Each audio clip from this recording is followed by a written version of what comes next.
Hey folks, this is Matt once again, and this time I want to talk about Tremors 4, The Legend Begins. Once again, this is directed by S.S. Wilson, who directed Tremors 2, which is actually one of my favorites, one of my favorite horror films. It's number 13 in my 69 favorite horror films, while the first Tremors, I'll talk about that film a lot later because it's much higher on the list, but again, I wanted to talk about all the Tremors stuff. Since I reviewed Tremors 2, I want to talk about the rest, and then I'll talk about the first one when it gets higher on my list. But Tremors 4, The Legend Begins, like I've said many times before, all four of these films were written by S.S. Wilson and Brent Maddock. And the film, it's a prequel, basically. It takes place in the Wild West, and this silver mine gets fucked with, and a couple of people get killed, and we're introduced to Michael Gross's character, who's an ancestor of the Burt Gummer that we know, and he sort of owns the mines, and he comes to this town which is called Rejection, Nevada. Not sure the precise year, but I know it's in the Wild West. And basically, this character is much different from Burt Gummer. You know, he's an ancestor, of course. He is very dainty. He's very proper. He doesn't know anything about guns or anything. He's a rich guy. You know, he has his own cooks and stuff like he's that type of guy, basically, rich pompous ass, in a way. Not too much of an ass, but sort of rich pompous stuff. You know, a rich boy.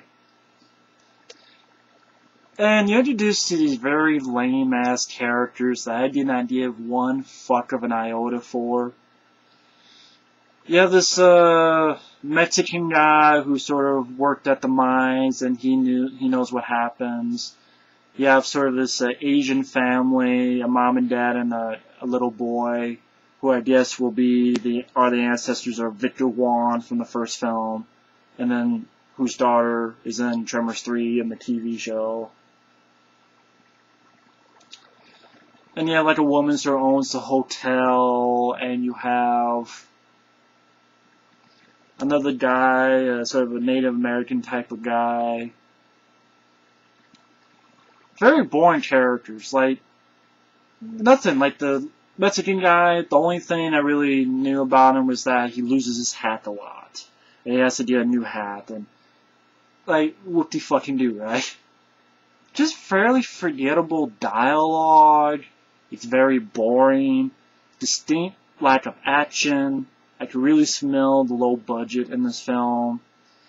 But basically, as the story goes, the character is this Hiram Gummer, Michael Gross's character. Once they find out what's happening, him, the Mexican guy, and a few others go to the mines. They check it out. They think everything's fine. They camp out.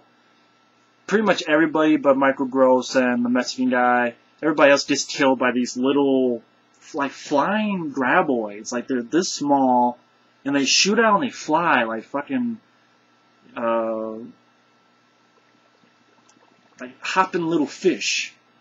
And I'm like, what the fuck is this? And it looked like really horrible CGI to me. And like, one gets hit here and gets hit in his legs, and they get dragged into the ground, of course. And they want to hire a gunfighter. Ultimately, not much happens in the film. Just like back and forth between the characters that you don't give a fuck about. And then the little decent part I thought was filmed was that a gunfire comes, and it's actually Billy Drago. This is a guy you've seen a few times. He's the main bad guy in Delta Force 2.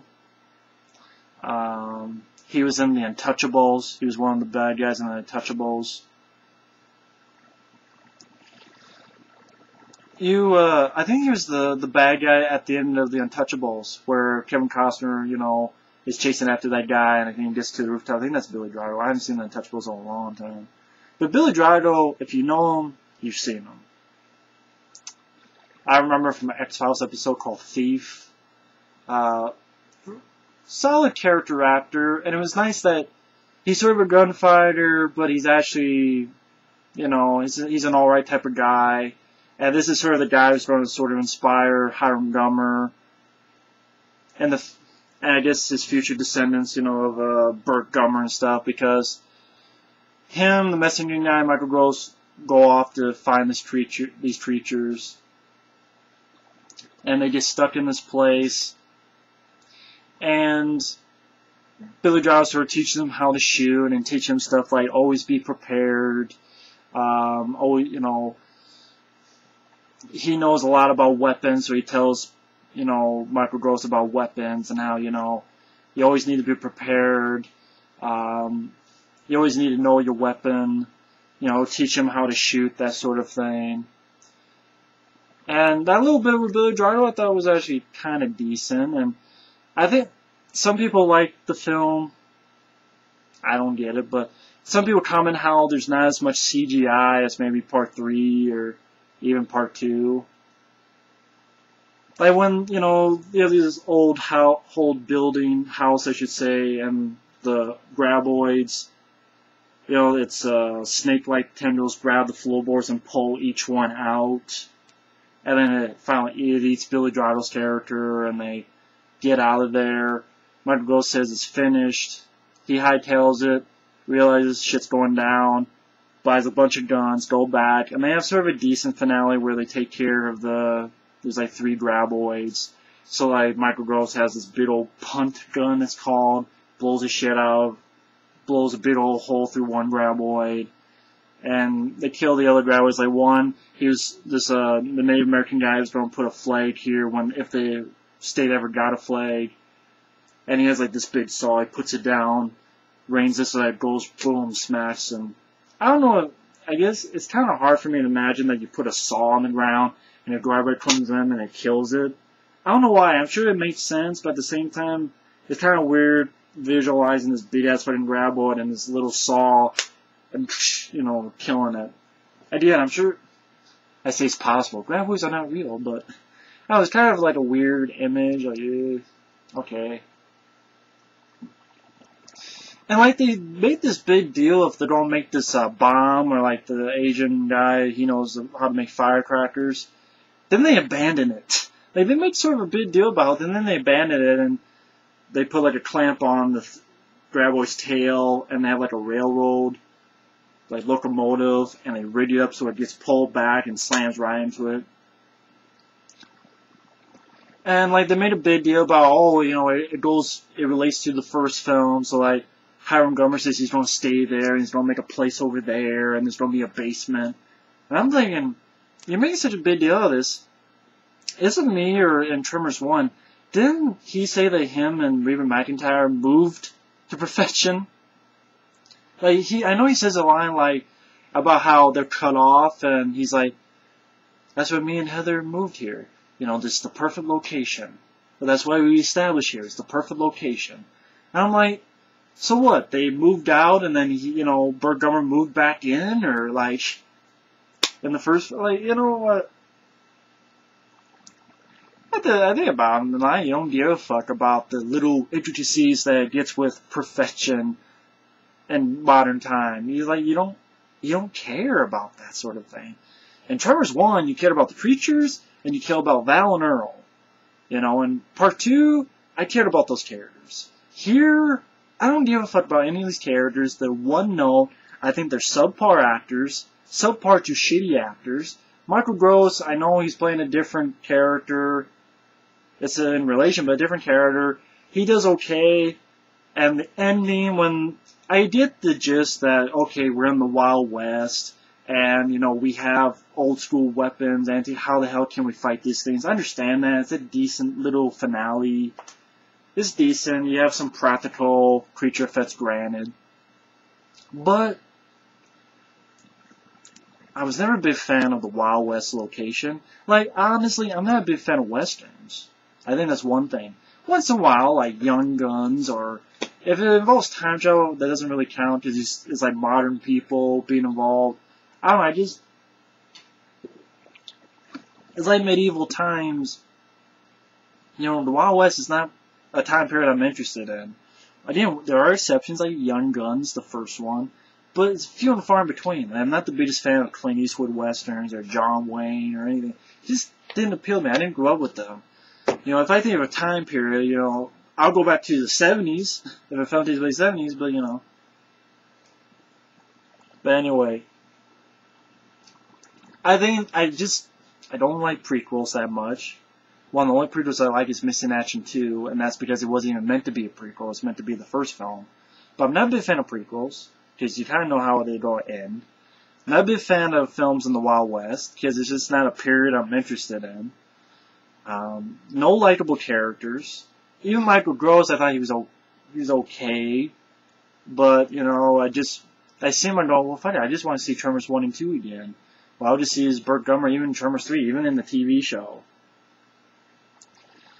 The dialogue is not funny at all. I get a little bit of a kick of seeing Billy Drago in there, but he's not in the film too much. But when he was there, I kind of liked it alright. It tries really hard to link back to the first film. Oh, this is how, you know, instead of rejection, oh, but at the end they change it to perfection. I'm like, who gives a fuck? And just a lot of people, because I'm surprised, like, I read reviews and even just from critics or from IMDb users, they put Tremors 4, they like it. Like, they put it above Tremors 2. And I'm like, oh, it's the best of the sequels. And a lot of people put it, like, above Tremors 2, and I don't get it. If that's your opinion, that's fine. I can't change it. It's not my right to change it. I'm just gonna say, I don't fucking get it. I don't get it. Tremors 2 has very likable characters. Fred Ward, Christopher Garden, Helen Shaver, Michael Gross, I think did great. All four of them did an awesome job. There's a lot of funny humor and great lines in that flick. And there's a lot of fun, there's a lot of entertainment. It does something different with the, you know, the Shriekers. Here, they're like, oh, it doesn't have a lot of CGI. First off, Tremors 2 didn't have a lot of CGI either.